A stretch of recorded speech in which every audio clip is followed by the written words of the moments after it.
আজকে আমি আছি সেরি মেসান ডেইরি এন্ড এগ্রো ফার্মে। আজকের ভিডিওতে আমি সেরি মেসান ডেইরি এন্ড এগ্রো ফার্মের সবকিছু দেখাবো আপনাদেরকে। আসসালামু আলাইকুম, আমি নাইম। আজকের এই ভিডিওতে দেখতে পারবেন কিরাম ইউনিয়নে অবস্থিত সেরি মেসান ডেইরি এন্ড এগ্রো। এই এগ্রোকে অনেকেই কিরাম পার্ক অথবা নিজুম পল্লী হিসাবে চিনে থাকেন। মাত্র 20 টাকা টিকিট কেটে আমরা প্রথমে এগ্রোতে প্রবেশ করি। গেট হতে প্রবেশের পথে এই সুন্দর রাস্তাটি দেখতে পারবেন। সামনে আসতে প্রথমে চোখে পড়বে এই সুন্দর ছায়ের দোকানটি এবং এর পাশে রয়েছে এই সুন্দর দোলনাটি এবং ছায়ের দোকানের অন্য কর্নার রয়েছে এই সুন্দর গরুর খামার। ছায়ের দোকানে বসার জন্য সিট থাকার পরেও ছোট্ট একটা প্লেসমেন্ট রয়েছে বসে চা খাওয়ার জন্য। এইসব দেখার পর আপনারা সামনে গেলে দেখতে পারবেন এই হাউসটি। এই হাউসের নিচের অংশে হাঁস রাখার জন্য ব্যবস্থা করা হয়েছে এবং অন্য পাশে রয়েছে বসার জন্য চেয়ার এবং এই চেয়ার থেকে দেখতে পারবেন এই ফার্মের মূল আকর্ষণ। যারা এই ফার্মে ঘুরতে গিয়েছে তারা এই সেতুর উপর ছবি তুলেনি, এমন মানুষ কমই ছিল।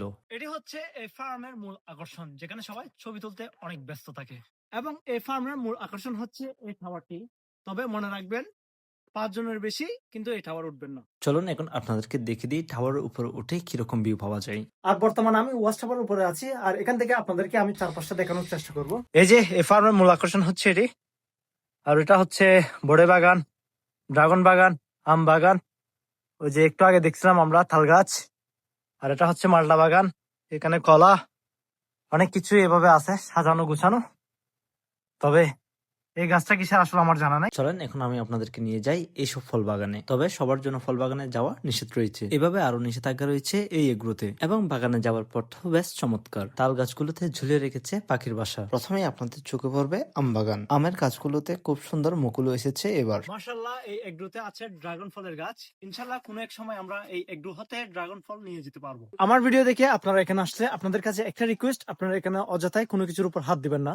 অর্থাৎ বলতে চাইলাম কোনো ফল ফ্রুট চিড়ে খাবেন না। আশা করছি আমার রিকোয়েস্টটা সবাই রাখবেন। ড্রাগন ফলের বাগান দেখা শেষ হলে চলুন আপনাদেরকে নিয়ে যাই অন্য বাগানে। ড্রাগন ফলের বাগানের পাশে রয়েছে বড়ে বাগান, রয়েছে পেয়ারা গাছ এবং আতা গাছের ফল। এই ফার্মের আরেক পাশে রয়েছে মালটা চাষের বাগান। দেখেন কত সুন্দর মালটা হয়েছে আমাদের বাংলাদেশেও। এবং রয়েছে নানা ফল এবং উদ্ভিদের গাছও। তাছাড়া এই এগ্রোতে রয়েছে একটি বাংলো। একটি রাত এখানে কাটাতে পারলে হয়তো আমার মন্দ হতো না, কারণ মাটির চুলায় খাবারও খাওয়া যেত। এই এগ্রোটি সাজানোর জন্য বিভিন্ন জায়গায় বাগান বিলাস গাছ এবং অন্যান্য ফুলের গাছ রোপণ করেছে এবং বেশ কয়েকটি জায়গায় বসে আড্ডা দেওয়ার জন্য চেয়ারের ব্যবস্থা করেছে। এই হচ্ছে কিরাম পার্কের বর্তমান অবস্থা। তবে জানতে পারি এই পার্কের কাজ এখন চলমান, তাই আপাতত বন্ধ করা হয়েছে। ইনশাল্লাহ পরবর্তী তারা কিভাবে কাজ সম্পূর্ণ করে এবং ইন ডিটেলস ভিডিও আমি আপনাদের সামনে তুলে ধরবো। সেরি মেসান ডেইরি এন্ড এগ্রো করতে আসলে সুন্দর একটি বিকাল আপনারা উপভোগ করতে পারবেন, তাই মেনশন করে আপনার বন্ধুকে জানিয়ে দিন।